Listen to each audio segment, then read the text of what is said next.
Acción, tu revista mensual de cine y series, con los mejores estrenos de cine, fichas y reportajes coleccionables, series de televisión y 4 pósters todos los meses. Búscala en tu kiosco.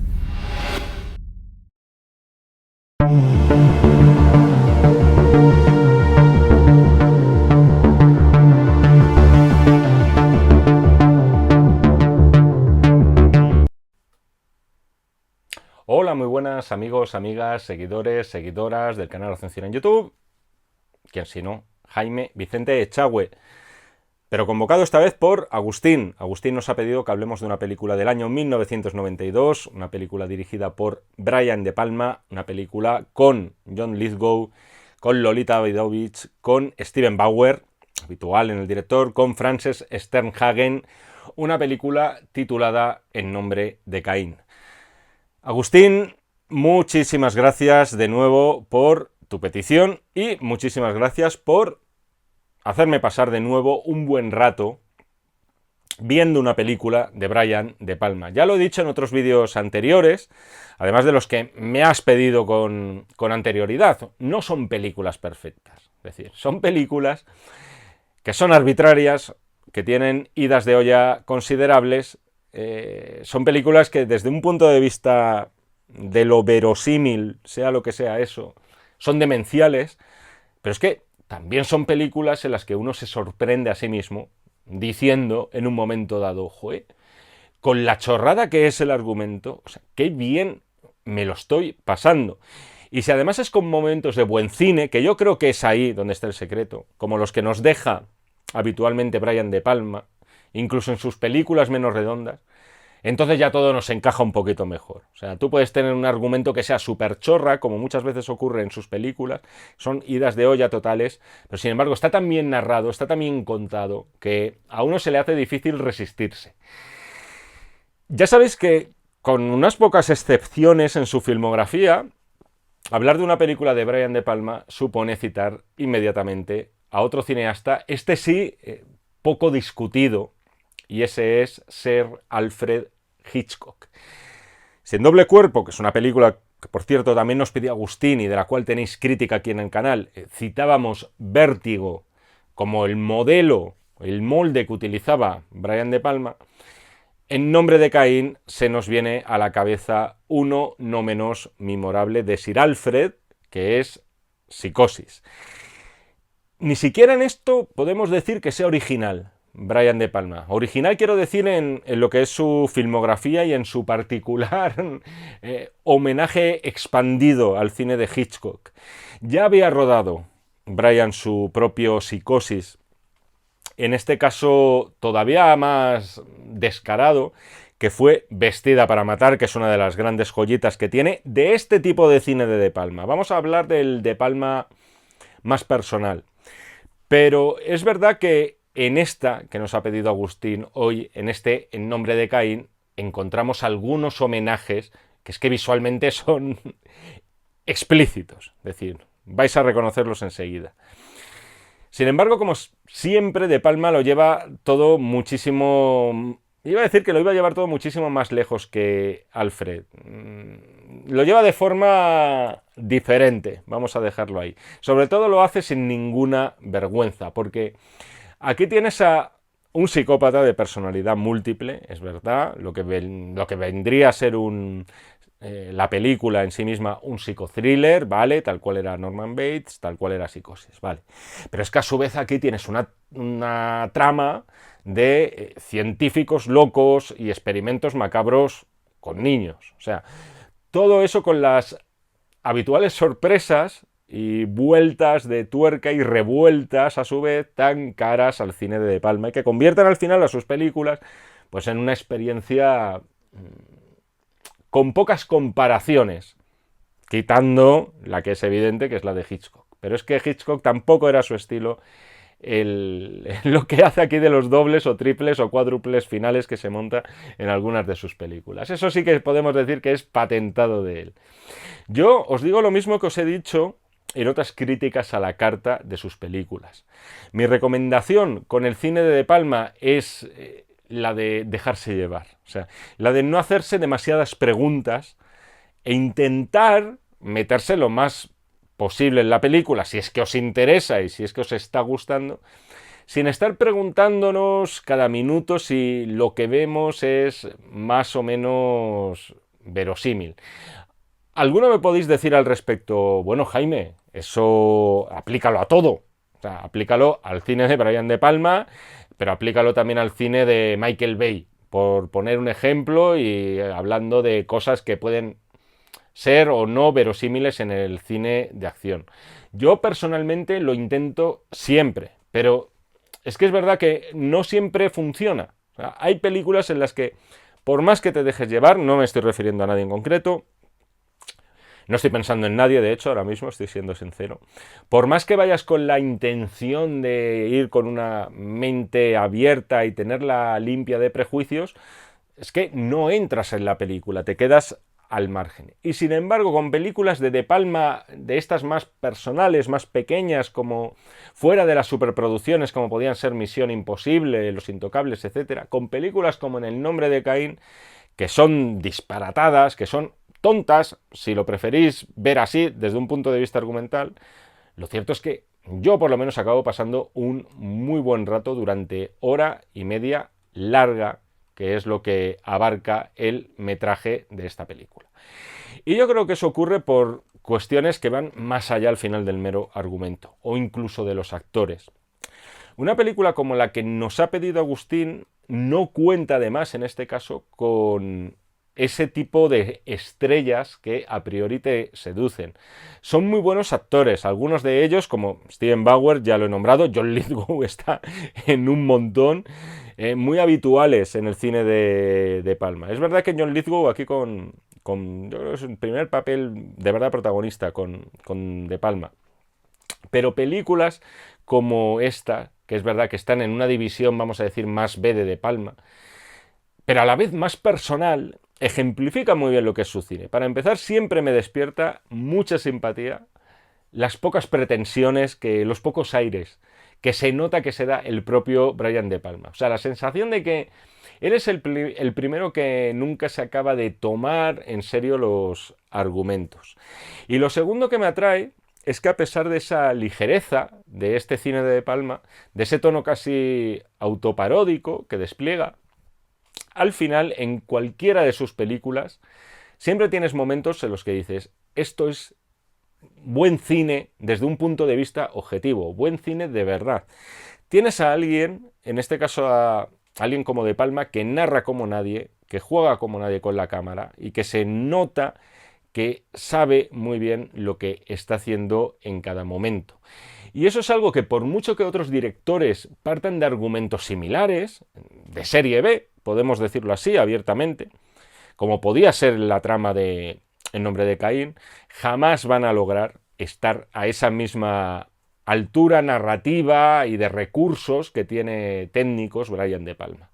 Todas las trampas que coloca Brian De Palma en sus películas, todas las sorpresitas, aquí las asimilas e incluso te divierten porque tienes la sensación de que al final el viaje ha merecido la pena, ha cumplido su función. Te lo has estado pasando bien. Te han invitado a un juego, tú has entrado al trapo, pero asimilas también que no se juega con tus reglas. Al final no es tu juguete, es el juguete de un señor que se llama Brian y se apellida De Palma. Chisto. Todo te puede interesar o puedes decir esto es una tomadura de pelo a los 5 primeros minutos y decir hasta aquí hemos llegado. Sé que todo esto son valoraciones que por mucho que intente verbalizarlas y darlas un cariz de objetividad, no dejan de ser eso, valoraciones, por tanto, subjetivas. Muchos podéis ver una película como esta y a lo mejor es vuestro caso, os acabáis sintiendo estafados y estaréis en todo vuestro derecho. O sea, es verdad que es una película que yo recomendaría sobre todo a los ya iniciados en De Palma, y que no la hayan visto, obviamente. Es decir, yo la recomendaría a gente que ya supiera en plan de esto va el rollito, ¿no? O sea, ¿sabes? ya han visto Vestida para matar y les ha gustado. Han visto Doble cuerpo, para mí es inferior, pero dicen, bueno, esto tiene su punto también. Han visto alguna de sus primeras películas, como puede ser Sisters, como puede ser Hermanas, y dices, joder, esto apunta maneras, también me lo he pasado bien viéndola. Yo creo que es una película ideal para completar la filmografía de De Palma a los que os interese un poco el universo. Aquí sí que cabe hablar de universo en el cine de Palma, que tiene este señor montado en la cabeza. Insisto, es para aficionados a De Palma, pero ya iniciados. Eso es verdad. Mi humilde consejo es que si os dejáis llevar y entréis en ese tono también casi de tebeo que tiene esta y otra de sus películas, al final se acaba creando con su cine una relación de complicidad. O sea, es algo muy agradable, en la cual ya casi esperas expectante las sorpresitas, porque al final es un cine también que tiene ese gancho, ¿no? Va a jugar a sorprenderte. Que estás esperando ese, aquí es cuando De Palma me la va a intentar clavar hasta donde pone Toledo. Y os diré que incluso aunque vayáis con esa intención, es que el tío te sorprende. O sea, en resumen, para mí, 3 estrellas y media sobre 5 sería mi calificación para este En nombre de Caín que nos ha pedido Agustín. Por cierto, importante, circulan 2 versiones de esta película. Una, la que se estrenó en cines y en DVDs, etcétera, que es la que yo he visto. Y otra que sería el Director's Cut, que incluso se lanzó en DVD. La cosa, y esto ya ocurre con muchas películas que se bautizan como Director's Cut y luego no lo son, la cosa es que esa versión no es exactamente una versión hecha por el propio De Palma en la sala de montaje. Era más bien la edición hecha por un fan a raíz de que De Palma no quedó contento con el corte final de la película, de forma que se reorganizaban las secuencias. En todo caso, es cierto que el director vio este nuevo montaje y le gustó por encima incluso del que se acabó estrenando en cines. Pero bueno, como siempre, os repaso cositas concretas que me parecen interesantes de la película, eso sí, con spoilers. Con Brian De Palma siempre va a haber muchos spoilers. Creo que no os he contado nada relevante hasta este momento en el que llevo unos 12 minutos de vídeo, así que si habéis llegado hasta aquí, cosa que espero, y os ha interesado algo de lo que os he dicho, es el momento de descansar un momentito de YouTube, ver la peliculita y por supuesto de volver aquí, como siempre, al redil, al buen camino, al camino recto, como decía el personaje de Jules en Pulp Fiction, de Acción Cine. Primero los títulos de crédito. Vamos a empezar por orden. Aquí ya vemos las reminiscencias de Psicosis, o sea, con esos nombres del reparto de los actores, tal, formándose no sé muy bien cómo explicarlo, pero de esa manera cortante, como a cuchillo. Muy a la manera de lo que hizo Saúl Bass, que además de ser un maravilloso cartelista, cuando hago algún directo, ahí podéis ver que tengo mi cartelito de Vértigo, en este caso. Además de diseñar carteles maravillosos, diseñó también muchos títulos de crédito de las películas de Hitchcock. Es curioso que nunca haya trabajado con De Palma y yo creo que sí que, vamos, Saúl Bass debía seguir, sí que seguía vivo cuando De Palma ya estaba triunfando, de hecho. De Palma sí que trabajó, sin embargo, con Bernard Herrmann. Y seguramente el músico, super músico de muchísimos directores, de muchísimas películas, pero es verdad que al final el lugar común le sitúa siempre trabajando con Hitchcock. Yo creo que con Bernard Herrmann, además, De Palma seguramente habría seguido colaborando, si no fuera porque murió en los años 70. En su lugar, en la banda sonora, al final cogió su sustituto, el sustituto de Herrmann, que era su habitual, ya luego Pino Donaggio, que recurre también en ocasiones, si afináis un poco el oído, a esos violines cortantes tan propios de Herrmann en Psicosis. Un título chorra a esta película y además con esta manía que hay a veces en una crítica escrita de poner un título como de coña para una película, podría esta titularse o retitularse perfectamente como Mis dobles, mi mujer y yo. Os repaso brevemente el argumento. Tenemos al protagonista llamado Carter, encarnado por John Lithgow. Es psiquiatra de profesión, está casado con su mujer, Jenny, en este caso Lolita Davidovich. Actriz, por cierto, de la cual por desgracia tuvo este momento de apogeo en los años 90, trabajando un montón, y sin embargo después le perdimos la pista. Ambos tienen una hija pequeña, este matrimonio. Este Carter parece un padre cariñoso, etcétera, un padre estupendo, pero a su vez empieza a obsesionarse mucho con su hija, que al parecer es superdotada. O sea, la observa, la estudia con ojo de entomólogo. Pronto veremos que Carter, esto lo vamos a ver muy pronto, es en realidad un psycho, pero de manual de psiquiatría, que se dedica a matar mujeres para llevarse a sus hijos pequeños. Y no solo eso, no es él el que actúa, sino que podríamos decir que el que hace estos secuestros y estos asesinatos es su otro yo. Además, un tío como opuesto a Carter, un tío sobrao, chulo, que se apodera de su personalidad. Es como el personaje de James McAvoy en Múltiple, en Split. O sea, Carter tiene de hecho ese trastorno de la personalidad múltiple. ¿Pudo inspirarse Shyamalan en aquella película? Que por cierto no estaba nada mal, no lo sabemos. Yo creo que sí. Esta película, si se la puede acusar de algo, como se la puede acusar a casi todo el cine de Brian De Palma, es de ser caprichosa. O sea, la película se abre con cómo caza este hombre a las víctimas. Además, con una de esas escenitas en las que De Palma juega también con los mecanismos del suspense.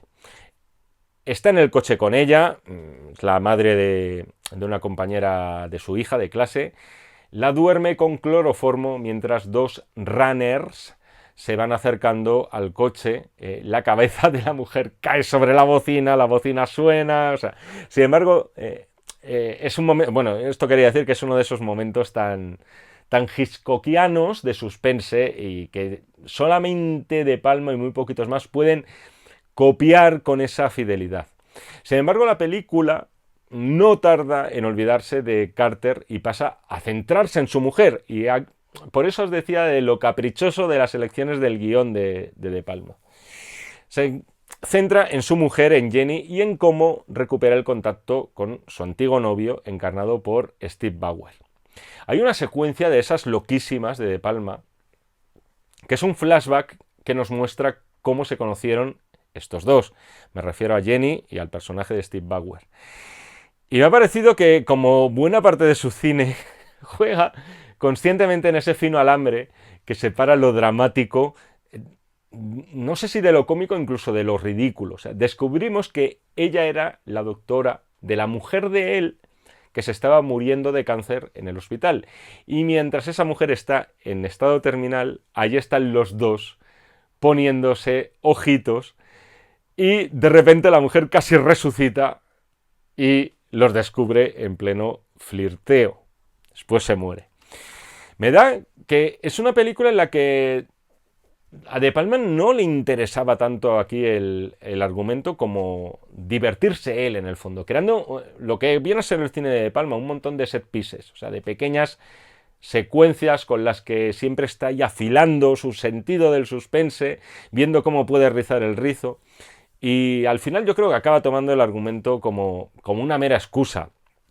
Por ejemplo, si habéis visto otras películas de este palo de Palma, sabéis que los sueños en el cine de Palma tienen una importancia capital. O sea, tú puedes estar viendo una película suya, seguir el argumento y de repente, de golpe y porrazo, tacatá, descubrir que todo lo que has visto es la ensoñación de un personaje. Aquí en el canal ya he tenido la oportunidad de hablar de otra película en la que esto mismo ocurre. Pero en el caso de En nombre de Caín, este recurso de los sueños es constante. O sea, además es lo que os decía antes, tremendamente caprichoso. Para los que habéis visto la película, recordaréis uno que es espectacular. Y ese es en el que Lolita Davidovich va en su coche y es atravesada por una estatua como si fuera una aceituna. Es un recurso gratuito y hasta cierto punto fácil, es verdad, lo es. Pero también es cierto que sumerge al final la película en un terreno de irrealidad constante que la hace muy divertida. O sea, ¿cuándo es real lo que vemos? ¿Cuándo no es real lo que vemos? Además se llega a un punto en el que la película se centra tanto en el personaje de Lolita, personaje femenino, que te hace preguntarte, si, yo me lo he preguntado en un momento dado, si no es ella la que tiene un problema y en realidad no es el marido. ¡Ey! Esto es De Palma, amigos. Pueden suceder esto y muchísimo más cuando menos te lo esperas. Pero no, el problema lo tiene Carter, el personaje de Lithgow, que ha seguido a su esposa hasta el bosque, vio cómo se enrollaba con el personaje de Steve Bauer y decide matarla asfixiándola. Aquí vemos posiblemente el homenaje a Hitchcock más descarado, o sea, sin ningún tipo de disimulo, jamás rodado por Brian De Palma. Y es cuando Carter mete el cadáver de su mujer en un coche y lo sumerge en un lago. El coche parece que se va a hundir, no se hunde, tal y como le ocurría a Norman Bates en Psicosis con el cadáver de Janet Leigh. Sin embargo, aquí De Palma mete su girito en este momento del coche hundiéndose y esos sustos que también se le dan y que yo al menos no he caído en ese instante. Claro, estás viendo esa secuencia y dices, bueno, pues vale, está calcando a Psicosis, pues al final el coche se hundirá. Jenny sigue viva y golpea violentamente el cristal antes, eso sí, de que el coche se hunda del todo. O sea, lo que va a hacer ahora el muy cabrito, por cierto, después de esta muerte, es endosarle ese asesinato y la de las demás mujeres al personaje de Steve Bauer, metiendo aquí otro elemento también muy propio de Hitchcock, que es el del falso culpable, para empezar con una película suya homónima directamente. ¿Cómo se resuelve todo este enredo? Pues casi con un Deus ex machina de manual. Carter está declarando en la comisaría y está declarando lo malo o malísimo que es Steve Bauer, etcétera, y lo bueno buenísimo que es él. Y por allí le ve un nuevo personaje que nos introducen en este instante, que es la doctora encarnada por Frances Sternhagen, que le reconoce cuando le ve. Y ahí nos explica qué es lo que está pasando aquí de verdad. En la película pasa mucho esto. O sea, esto va más en el debe de Palma. Los misterios se nos resuelven más porque nos lo cuenta un personaje y no siempre de forma visual. Es aquí cuando se nos da esa charla que al final, por cierto, también es algo que Hitchcock recurrió en alguna ocasión. Aquí tenemos esa charla, la que da la doctora, muy similar al del psiquiatra del final de Psicosis, cuando se explicaba lo que le ocurría a Norman. En este caso nos cuenta lo que le pasa a Carter. Su padre, un psiquiatra loco, experimentó con él el tema este de las personalidades múltiples, de forma que Carter se acabó adueñando de varias personalidades, y entre esas personalidades estaría la de su propio padre, de ahí que se dedique a raptar niños para seguir experimentando con ellos. Sin embargo, esta explicación, que es algo muy teatral, también está contada al final con el estilo de De Palma. Él no lo puede contar con un diálogo plano contra plano directamente. Y tampoco lo resuelve con un flashback. Ni tampoco, muchísimo menos, con alguien mirando directamente a la cámara. Aquí se marca, mientras está hablando la doctora con los polis, se marca uno de esos planitos secuencia finismos de unos pocos minutos en los cuales la psiquiatra se lo va narrando a los policías que están caminando por varios pasillos de la comisaría, suben en un ascensor y llegan hasta el depósito de cadáveres. O sea, por cosas como esta os decía antes que me da que De Palma ha hecho más esta película para él y para sus fans más del ala dura que para un público, llamémosle, generalista. Vamos a adentrarnos ya en lo que es el último tercio de la película. Me resulta muy difícil más de lo habitual resumir esto en un vídeo. Ya sabéis que lo hago no para contar una película entera al final, que eso es algo que no tiene ninguna gracia y además me parece matador. Entonces sería como hacer un audiolibro, sino para al final poder remarcar y que tenga sentido en el discurso de un servidor aquellas cositas estilísticas o de guión o de las interpretaciones o de dirección que me han resultado más interesantes, de forma que al final todo este trabajo por mi parte tenga cierta coherencia. Pero digamos que la película va avanzando, para resumir mucho, a golpe de sorpresa. El personaje de Lolita Davidovich no estaba muerta, estaba de parranda, había logrado salir del coche. No sabemos cómo logró salir del coche. Otro momento en el que dices, aquí alguien está soñando, pero no. Y el hecho de que aparezca viva ya es prueba suficiente para que la policía cace a Carter, lo encierre y absuelva de cualquier sombra de duda al personaje de Steve Bauer. De aquí quiero destacar la secuencia del interrogatorio entre la psiquiatra y Carter, cuando lo hipnotiza y él empieza a sacar esas otras personalidades que el protagonista esconde. La de un niño, por ejemplo, que sufrió esos experimentos macabros con la mente y tal, y la de la niñera que los cuidaba, llamada Margot. Lo he puesto poco en valor, pero ahora sí hay que destacar el trabajo de John Lithgow, uno de esos actores, yo creo que cuyo rostro todo el mundo conoce, pero el nombre no tanto. Y si De Palma se divierte aquí en esta película, como ya he dicho varias veces, aquí Lithgow me da también la sensación de que se lo está pasando de lo lindo. O sea, como toda la película, su interpretación está en ese fino alambre de lo dramático y de lo esperpéntico, porque al final empieza a acumular personalidades de lo más variopintas, pero creo que está francamente bien en su papel o en sus papeles, habría que decir. Aguanta muchísimo, además, aquí los planos de Palma con él siempre que lo necesita. La verdad es que me parece un actor fantástico y creo que es de todos, y por motivos obvios también, al final, el que dota de mayor alma a la película. Cuestión aparte sería si, como os decía antes de lo de dejarse llevar, si nos hacemos preguntas del tipo, a ver, ¿no debería haber un policía atento en esa sesión de hipnosis con un peligroso psicópata que ni Aníbal Lecter, con personalidad múltiple y sospechoso de varios asesinatos y secuestros, y no dejar a esta pobre mujer ahí con su sesión casi de espiritismo? Este tipo de cosas, de verdad, no son ni las que ocupan ni las que preocupan a De Palma. Yo creo que te puede, respeto y no solamente aplaudo, no sé cómo decirlo, o sea, que no te guste esta película absolutamente nada y te parezca una tomadura de pelo, me parece respetable, pero eso sí, no por esto, no porque no haya un policía de repente en una sala, yo, al menos desde mi punto de vista. En la parte final tenemos el enfrentamiento entre el bueno y los malos, o los buenos y el malo en este caso.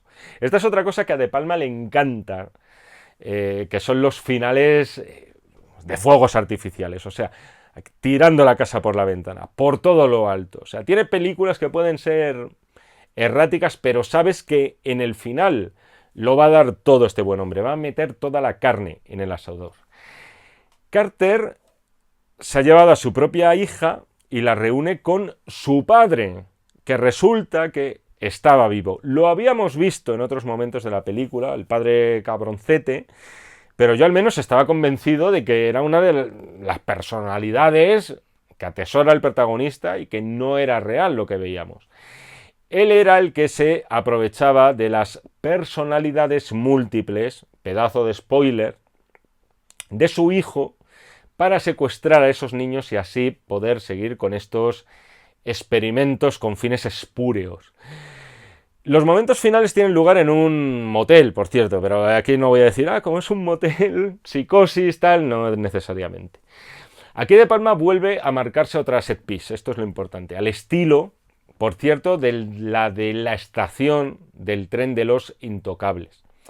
La acción ralentizada, poniendo el foco en varios personajes, el de Jenny, el de Carter Senior, la niña, que es la importante también, que es la que estaba secuestrada, la que tiene en brazos. Son esos instantes que, pese a que técnicamente son los más complicados, también dirías que son los que De Palma más disfruta. O sea, más disfruta planificándolo, sabedor además de diciendo, joder, voy a medir la emoción del público aquí, voy a jugar, voy a estirar, a ver cuánto puedo estirar la emoción del público mientras está viendo una secuencia como esta. Muy sabedor de lo que atesora cada plano. En este caso la sorpresa viene dada, otra sorpresa más, por la ayuda en el último minuto del personaje de Carter, de John Lithgow, el de verdad, transmutado en la personalidad de la niñera Margot, que es el que acaba con el científico. Científico, por supuesto, el padre, científico padre, que también estaba encarnado por John Lithgow, ¿no? O sea, lo tonto me salen como unos media docena de papeles aproximadamente. Los que habéis visto ya varias películas de De Palma, y ese ha sido mi caso, entre otras cosas por los encarguitos de Agustín y de otros de vosotros, que no he sido el único, sabéis que esto no se queda así. O sea, siempre te regala un epílogo que no necesariamente debe guardar excesiva coherencia con el resto. Pero vamos, sabiendo que el personaje de Carter Jr. ha huido de allí, ya nos lo podemos figurar, que esto no se va a quedar en adiós muy buenas. Lolita Davidovich está en el parque, su hija corretea por allí, se aleja, va a buscarla, parece que no la ve, tú ya estás pensando, la secuestra el padre.